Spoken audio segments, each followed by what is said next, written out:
آج ہم بات کرنے والے ہیں ایک ایسی شخصیت کی جس نے آپ کہہ سکتے ہیں کہ صحرا کو سونے میں بدل دیا، لیکن ہر چمکتی چیز سونا نہیں ہوتی، اور ان کی کہانی میں بھی کچھ تاریک پہلو ہیں۔ جی ہاں، ہم بات کر رہے ہیں دبئی کے حاکم شیخ محمد بن راشد آل مکتوم کی، ایک ایسی شخصیت جن کی دولت، طاقت اور زندگی کے راز سب کچھ حیران کن ہے۔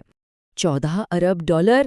ذرا اس رقم کے بارے میں سوچیں، یہ اتنی بڑی ہے کہ دنیا کے کئی چھوٹے ممالک کا پورا بجٹ بھی اس سے کم ہوگا۔ یہ صرف پیسہ نہیں ہے، یہ وہ طاقت ہے جس نے دبئی کی پوری تقدیر بدل کر رکھ دی اور ایک عالمی سلطنت کی بنیاد ڈالی۔ تو اس تجزیے میں ہم کیا دیکھنے والے ہیں؟ ہم ان کی زندگی کے 5 الگ الگ ابواب کا سفر کریں گے۔ سب سے پہلے دبئی کی تعمیر، پھر ان کی شاہانہ زندگی پر ایک نظر، ان کے شوق، پھر وہ متنازع الزامات، اور آخر میں عالمی سطح پر ان کا اثر و رسوخ کتنا گہرا ہے۔ تو آئیے شروع کرتے ہیں پہلے حصے سے، یعنی شیخ محمد کا وہ کردار جس نے دبئی کو ریت کی ٹیلوں سے نکال کر ایک مستقبل کے شہر میں بدل دیا۔ یہ ایک ایسا ویژن تھا جس نے واقعی ریت کو فلک بوز عمارتوں میں تبدیل کر دیا۔ دیکھیں، شیخ محمد نے صرف اینٹ اور گارے سے عمارتیں کھڑی نہیں کی، نہیں، انہوں نے ایک پورا ماحولیاتی نظام بنایا، ایک ایسا ماحول جہاں دنیا بھر سے پیسہ اور ٹیلنٹ کھنچا چلا آئے۔ سوچیں ذرا، برج خلیفہ، کیا یہ صرف ایک اونچی عمارت ہے؟ بالکل نہیں، یہ دبئی کی عالمی پہچان ہے، اس کا ایک نشان ہے۔ سن 2006 سے ان کی قیادت نے دبئی کے سب سے بڑے، سب سے ایمبیشس منصوبوں کو حقیقت میں بدلا اور اسے ایک عالمی برانڈ بنا دیا۔ اچھا، اب ذرا ان کی ذاتی دنیا میں جھانکتے ہیں، جہاں دولت اور شان و شوکت کی کوئی حد نہیں ہے، اور اس کی شروعات ہوتی ہے ان کی سرکاری رہائش گاہ سے، زبیل پیلس۔ یہ جو 1960 کی دہائی میں بنا تھا، یہ صرف ایک گھر نہیں ہے، یہ آپ کہہ سکتے ہیں دبئی کی طاقت کا مرکز ہے۔ یہی وہ جگہ ہے جہاں دنیا کے بڑے بڑے لیڈرز کا استقبال ہوتا ہے اور دبئی کے مستقبل کے فیصلے کیے جاتے ہیں۔ ان کی دولت کی ایک اور حیران کن مثال ہے ان کی سپر یاٹ۔ یہ ان کے پرتعیش طرز زندگی کی ایک جیتی جاگتی تصویر ہے۔ یہ کوئی عام کشتی نہیں، یہ تو سمندر پر تیرتا ہوا ایک محل ہے۔ یہ یاٹ اتنی بڑی ہے کہ اس میں ایک چھوٹا موٹا شہر سما سکتا ہے۔ نام ہے دبئی اور قیمت $500 ملین۔ اس رقم سے تو کئی ملکوں میں ہسپتال اور سکول بن سکتے ہیں۔ یہ دنیا کی سب سے بڑی اور سب سے مہنگی یاٹس میں سے ایک ہے۔ چلیں اب سمندر سے سڑک پر آتے ہیں۔ شیخ محمد کی دلچسپی کا ایک اور میدان ہے، نایاب اور بے انتہا طاقتور گاڑیاں۔ ان کا کلیکشن کسی بھی کار کے شوقین کے لیے خواب کی طرح ہے۔ یہ صرف گاڑیاں نہیں ہیں، یہ چلتے پھرتے آرٹ کے نمونے ہیں۔ ان میں سے ہر ایک کار کی قیمت لاکھوں ڈالر میں ہے، اور یہ دنیا کی تیز ترین اور نایاب ترین گاڑیوں میں شمار ہوتی ہیں۔ اور ہولی ٹرینٹی جیسی کاروں کا مالک ہونا، یہ تو کسی بھی کار کلیکٹر کا سب سے بڑا خواب ہوتا ہے۔ اچھا، ان کے اثاثے صرف متحدہ عرب امارات تک ہی محدود نہیں ہیں۔ برطانیہ میں ان کے پاس 40,000 ہیکٹیئر سے زیادہ زمین ہے۔ یہ اتنی زمین ہے کہ اس پر آرام سے کئی شہر بسائے جا سکتے ہیں، اور اس سے ان کا عالمی اثر و رسوخ اور بھی گہرا ہو جاتا ہے۔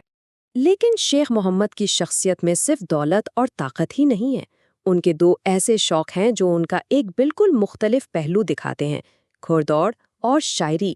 ایک طرف گھوڑوں کی دوڑ کا وہ سنسنی خیز اور تیز رفتار میدان، اور دوسری طرف شاعری کی پرسکون اور گہری دنیا۔ وہ ایک بہت مشہور نباتی شاعر ہیں جو عربی شاعری کی ایک روایتی قسم ہے۔ یہ تضاد ان کی شخصیت کی گہرائی کو ظاہر کرتا ہے نا۔ طاقت اور شوق سے ہٹ کر ان کے فلاحی کاموں کا پیمانہ بھی بہت بڑا ہے۔ محمد بن راشد آل مکتوم گلوبل انیشیٹیوز یعنی MBRGI ان کی انسان دوستی کا مرکز ہے، جو دنیا بھر میں اہم مسائل پر کام کرتا ہے۔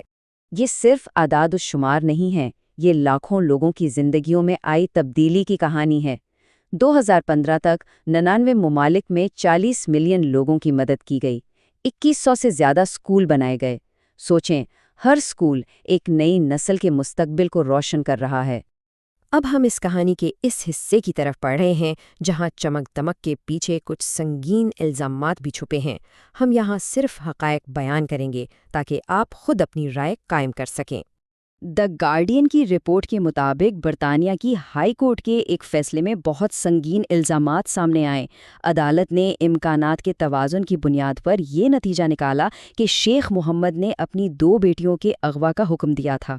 یہ جو عدالتی نتائج ہیں، ان میں بیان کردہ واقعات کا سلسلہ سن 2000 میں شہزادی شمسہ کے کیمبرج سے اغوا ہونے سے شروع ہوتا ہے اور پھر 2018 میں شہزادی لطیفہ کے دوسرے اغوا تک جاتا ہے۔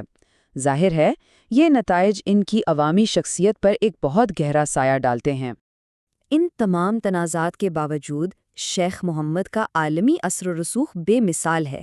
آئیے اب اختتام کی طرف بڑھتے ہیں اور سمجھتے ہیں کہ ان کی طاقت کے اصل ستون کیا ہیں۔ یہ ایک ایسی سلطنت ہے جس پر سورج کبھی غروب نہیں ہوتا۔ ہوا بازی سے لے کر تجارت تک ہر جگہ ان کا کنٹرول نظر آتا ہے۔ Emirates airline, D P World اور 320 ارب ڈالر سے زیادہ اثاثوں والا انویسٹمنٹ کارپوریشن آف دبئی، یہ ان کے عالمی اثر کی صرف چند مثالیں ہیں۔ تو سوال یہ ہے کہ شیخ محمد کون ہے؟ ایک ویژنری رہنما جس نے تاریخ کا رخ موڑ دیا، یا ایک متنازع شخصیت جن پر سنگین الزامات ہیں؟ ایک طرف وہ شخص ہے جس نے صحرا کو ایک عالمی عجوبے میں بدل دیا، دوسری طرف ایک ایسی شخصیت جس پر سنگین الزامات ہیں۔ اس کا فیصلہ شاید تاریخ کرے گی اور کچھ حد تک آپ بھی۔